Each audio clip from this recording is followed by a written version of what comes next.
সাজাই না দাও আমার কাছে দাও। সাজাই না আমি জল নিয়ে আসছি এই যে বল এখন আর দোকানে মোমো করা হয় না, অনেকদিন মোমো খাওয়াও হয় না।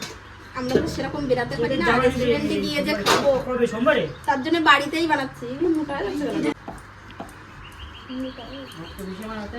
এটা পাতলা করার আজকে পপিদের বাড়িতে পপি খাওয়াচ্ছে কিন্তু কি আরবো করো ওই তো ভালো ওটা গ্যাসের পরে বসাই টমেটো মামুটা নামাইছো কিচ্ছু না ভাই আমাদের টমেটো না একটু সময় সেদ্ধ হয়নি ও ওর মধ্যে জালো ঢেলে দাও টমেটোর সময় ঢেলে দাও জ্বালা জ্বালা ও আমার মা তিনটা কিছু খাবে না তিনটা তো খায় চিপকাই দিয়েছে এবার নিয়ে এই আর কোনা বানাই ফেলেছি এই যে মামা কত দেবে কম করে দেবে না না বুঝে কত বলে বলে কি হলো আমি জলটা গরম করে দিলাম বলে কত সময় গ্যাস হ্যাঁ এই যে বাপ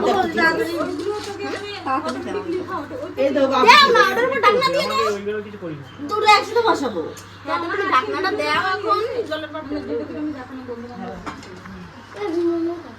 হেই ওদি দেখি তো না আর লাগবে না আর লাগবে না তাহলে এর বানাচ্ছি দিয়ে দাও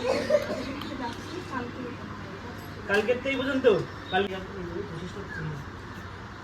এ আমার ফোন কিন্তু চলছে না এটা 2 তারিখ কাছে কয় দিন এটা 2 তারিখ কালকে গরম এসে তো হবে তাই তো জল তো মামা বাড়িও ওয়াইফাই লাগাইছ না তোমাকে ওয়াইফাই লাগাইছি না রাখতে বাবা কালা এইটা কেবিলও আছে লেচি কাটো এই দিছিসটা পাল্টাইছিস যখন তাহলে দিয়া কি দরকার কানে দেছে আবার আমার কাছে দিছে দিয়া যায় এইসব তুই খাইস কত একা লাগাবি তাড়াতাড়ি বাড়ি আসে বসে খায় দিন ধরে তাকে ওই বাঁকা কলা বাগান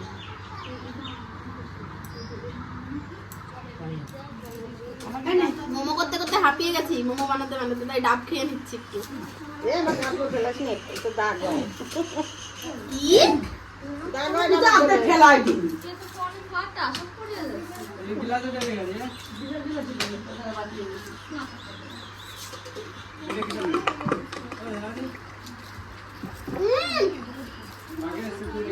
আবি এটা একটু ফেটে নিয়ে শ্বাস খাবো তুমি একটা খাও এইবার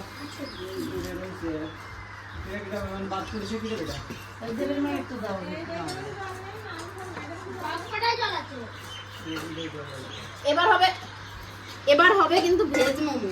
আমাদের চিকেন মোমোটা বানানো হয়ে গেছে, কারণ অনেক অনেক মানুষ আছে আমাদের চিকেন খাই না, তো তারা ভেজ খাবে।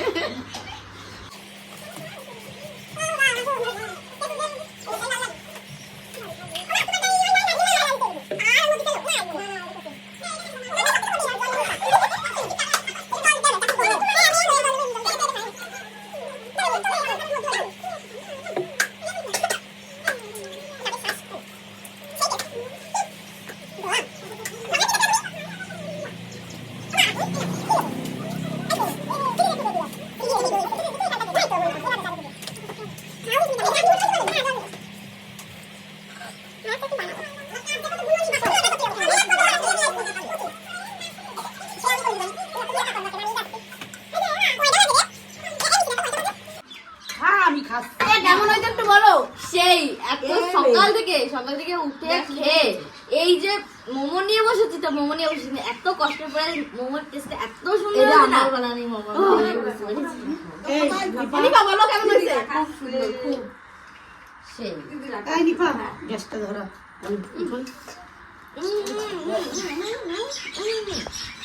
আপনারা এটা হাড় গেলে দাঁতে খুঁজা লাগবে।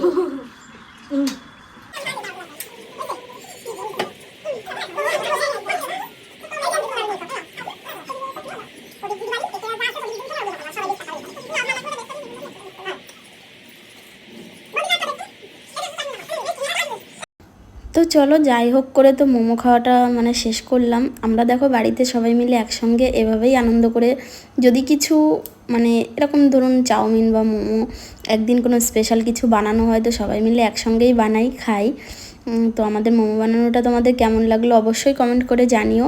সবাই মিলে খেলাম, কিন্তু সত্যিই ভালো হয়েছিল মোমোটা। যেহেতু দোকানে আমি বানাতাম, আমার বানানোর মানে হাতটা আছে, আমাদের দোকানের মোমো খেয়েও অনেকেই ভালোই বলতো। তো তো যাই হোক চলো, তারপরে সন্ধ্যাবেলায় কিন্তু চলে গেছিলাম একটা মামিদের বাড়িতে। তো সেখানে একটা দেওরের মেয়ের বার্থডে ছিল। তো দেখো যাই হোক ঘরোয়া পদ্ধতিতেই হচ্ছিল, কিন্তু ভাগ্যচক্রে সেদিন সন্ধ্যা থেকে আমাদের এখানে কিন্তু কারেন্ট ছিল না অনেকক্ষণ ধরে। তো দেখো এই যে এটা আমরা হাসাহাসি করছিলাম যে এটা মেয়ের পিসি, মানে যে মেয়ের বার্থডে হচ্ছে তার পিসি। তো তোমরা অনেকেই দেখেছো হয়তো আমার আগের ব্লগে। ও হচ্ছে মানে পুলিশের চাকরি করে, তো তার জন্য আমরা হাসাহাসি করছিলাম যে পুলিশ পিসি এখানে দাঁড়িয়ে আছে অন্ধকারে নাইটি পরে জন্মদিনের দিন। আর আমি কিন্তু তারপরে আমাকে আমার হাত থেকে ক্যামেরাটা কেড়ে নিয়ে আমার দিকে আমার ওই ননদ ঘুরিয়ে বলে কি দেখো আমাকে নাইটি পরার কথা বলছে, আর নিজে শাড়ি উঁচু করে কোমরে গুজে দাঁড়িয়ে আছে মেয়ের বার্থডেতে। তো যাই হোক চলো, এভাবে হাসি মজাক করে আমরা কিন্তু বার্থডেটা কাটালাম। তো আজকের ব্লগটা কেমন লাগলো, ব্লগটা বেশি বড় করছি না, তো কেমন লাগলো অবশ্যই কমেন্ট করে জানিও। সবাই ভালো থেকো, সুস্থ থেকো, আমার ভিডিওটা দেখতে থাকো। আবারও বলছি সবাই ভালো থেকো, সুস্থ থেকো, আমার ভিডিওটা দেখতে থাকো। আর ভালো লাগলে অবশ্যই একটা লাইক করে দিও, কমেন্ট করে জানিও কে কোথা থেকে ভিডিওগুলো দেখছো, আর মানে ভিডিওটা কেমন লাগছে। তোমরা কমেন্ট করলে একটু ভিডিও বানাতে খুব ভালো লাগে, কিন্তু বেশ কিছুদিন হয়ে গেছে ভিডিও দিচ্ছি না বা দিতে পারছি না। অনেক ব্যাপার অনেক প্রবলেম হয়েছে, শরীরটা ভালো নেই। এটা কিন্তু মেয়ের মা ছিল আর এটা মেয়ের ঠাম্মা। তো যাই হোক চলো, আজকে আমরা এই ভিডিওটা শেষ করছি। Tata bye. বলো এই যে বার্থডে গালের পিসি আবিরের অবস্থা দেখো কি হয়ে গেছে।